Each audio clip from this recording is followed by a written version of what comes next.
Hello, and welcome to Around the Political World with John Rothman. I am your host, John Rothman. If you're a fan of the show, make sure to hit the follow button on the top right of Apple Podcasts, Spotify, or wherever you are listening at this very moment. When you hit follow, leave a review or share an episode with a friend. It helps other people discover the show, keeps us going, and as I like to point out each and every day, it expands our base. We have a lot to cover this morning. I want to begin with politics in Texas. Talarico defeated Crockett, and it looks as though John Cornyn is in for the battle of his life to hold on to his Senate seat, being challenged by Paxton, the Attorney General of Texas. The Republican Party is in big trouble in Texas. Boy, what a strange statement, because once upon a time, the Republicans had no traction in Texas, but today they are the dominant party. What is fascinating is that the Republican Party is now divided between the incumbent, John Cornyn, and the Attorney General, Mr. Paxton. And it is a bitter campaign. If you've watched any of the ads, you can see the bitterness and the anger. The Republican Party is tearing itself apart. And it appears that if Paxton defeats Cornyn, the Democrats really have a shot. Now, if Senator Cornyn is renominated by the Republicans, that's a different bag of beans altogether. But the fact that the Democrats now have, in Talarico, a vital, vibrant candidate who is drawing on Democrats and independents, and who won the primary against Representative Crockett decisively, it means the Democrats, if all the cards are dealt in their favor, may win the Texas Senate seat. If that happens, Donald Trump is in deep trouble. Now, Trump has a real issue. He has to decide whether to endorse Cornyn or Paxton. He has to make a choice. The party will demand it. And what he does and how he does it may be decisive in this campaign. The important thing to note is that Republicans are now fighting each other. And when that happens, well, in a state like Texas, they've got a problem. And let me remind you that the Republicans, in their minds, must retain control of the United States Senate. Remember, there may be new nominees for the United States Supreme Court. If the Democrats take the Senate, Donald Trump and his minions have a problem, because the Democrats will not vote for anyone who Donald Trump nominates for the Supreme Court. So there's a lot at stake in Texas. So let me assure you, if I were in advertising, and if I were still on the radio, and I were on a radio station in Texas, or a television station, believe me, the big bucks are going to flow. We will see more money spent in Texas in the Republican primary and then in the face-off in November than we have ever seen before. It is going to be an avalanche of money. And that's what makes it so interesting, so exciting. Let me quickly say a word about Talarico. He seems to be extremely attractive. Nobody knew who he was a year ago. Now he is becoming a major force. And if he were to win the Senate seat in Texas, if he were to triumph over Cornyn or Paxton, he would be a formidable force on the national level. By the way, he was a seminarian, a man committed to his faith, who has now translated that into political action. He really is a very interesting candidate, and maybe the beginning of a new dimension of the Democratic Party. As the old order passes, let me assure you, new leadership is going to emerge. One other quick point about the Texas race. The situation in the Middle East was not an issue. Not at all. What is clear to me is that control of the United States Senate is now at stake. First, the Republicans will have to decide who they want and who is most electable. And let me be clear, the incumbent, Senator Cornyn, is more electable than Paxton. And if Paxton emerges as the nominee, the Democrats have a real shot at winning that Senate seat.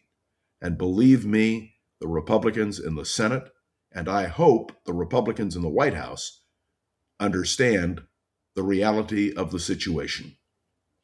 It looks good for the Democrats coming in November, and the Trump people and the Republican Party understand that.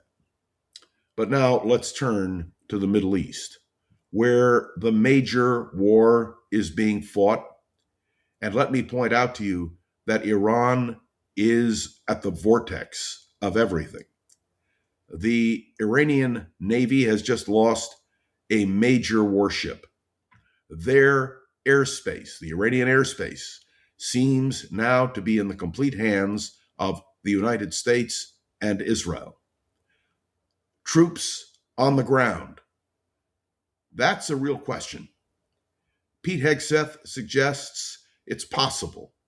Donald Trump has left the door open.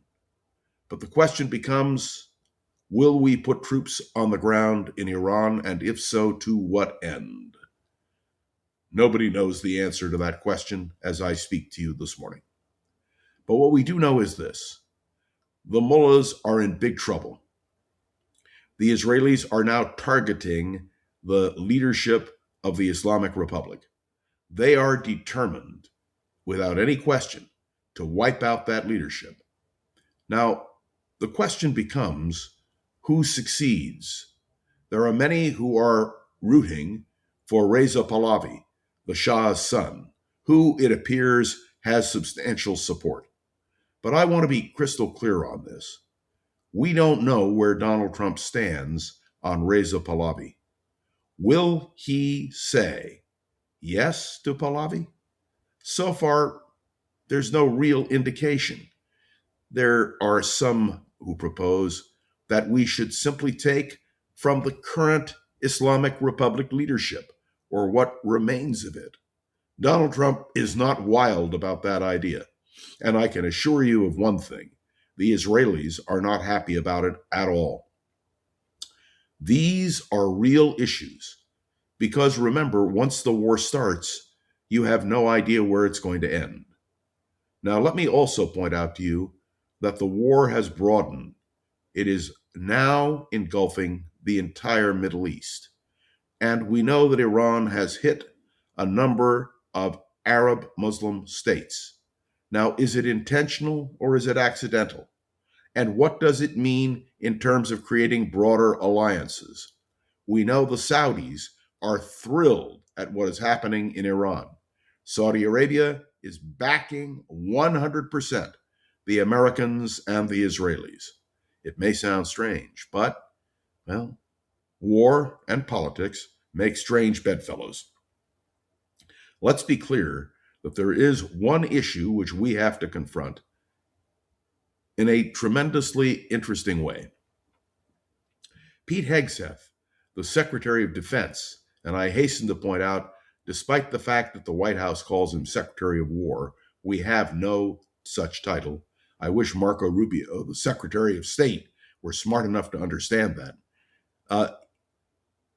What is happening now is that Pete Hegseth is suggesting that we may have problems with supply. We're using our more advanced weaponry in tremendous numbers. Now, the White House says we can go on and on and on. We have unlimited supplies. But Hegseth seems to be indicating that there may be limits. That is a question of what America can do and what we will do. What does it all mean in the end? So let's boil it down. If the Islamic Republic is replaced by some sort of other government, it is a major blow to radical Islam in the world. But, and it's a big but, the death of Khamenei means that there are going to be those who consider him now a martyr. There is some talk that the late Grand Ayatollah Supreme Leader's son may take over as the point person for the radical Islamists. That means that the question is real. Do the Israelis and the Americans target him? Do they eliminate him too? And there is another question, which no one is really addressing, but I think we need to. And that is that there may be sleeper cells which are operating or could operate to do us damage. Now, Kristi Noem, just a few weeks ago, disbanded that group within her Department of Homeland Security dealing with Iran. Why did she do it? Because they had worked on the effort involving Donald Trump and top secret documents. But the simple reality is, if you gut your own department of the people who can be employed most effectively to analyze what is going on in Iran, you've got a problem. Now, at a hearing just yesterday, Kristi Noem was put on the spot on a number of things. I will offer this view. She is loyal to Donald Trump.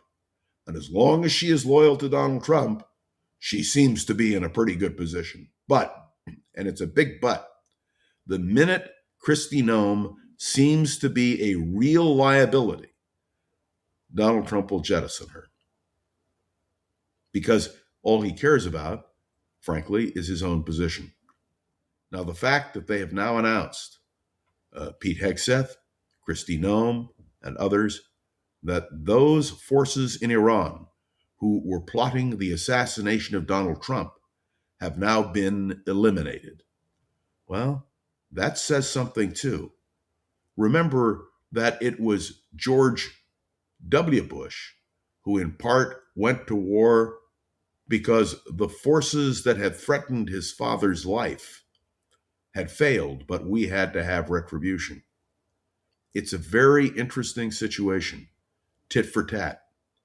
What worries me, and what should worry us all, is that those who supported Khamenei and the Islamic Republic now have martyrs. And will they have any restraint in terms of what they plan to do?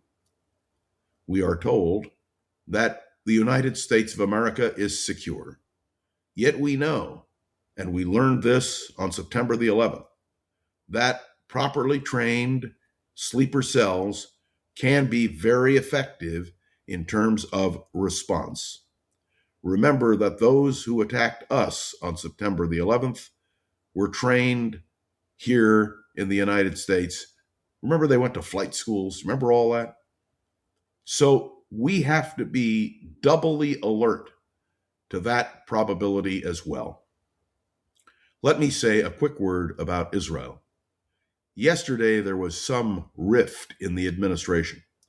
It appeared that Secretary of State and National Security Advisor Marco Rubio was blaming the Israelis for all of the conflict, saying essentially that they were the ones who might be attacked, and therefore we had to attack preemptively in order to protect Israel.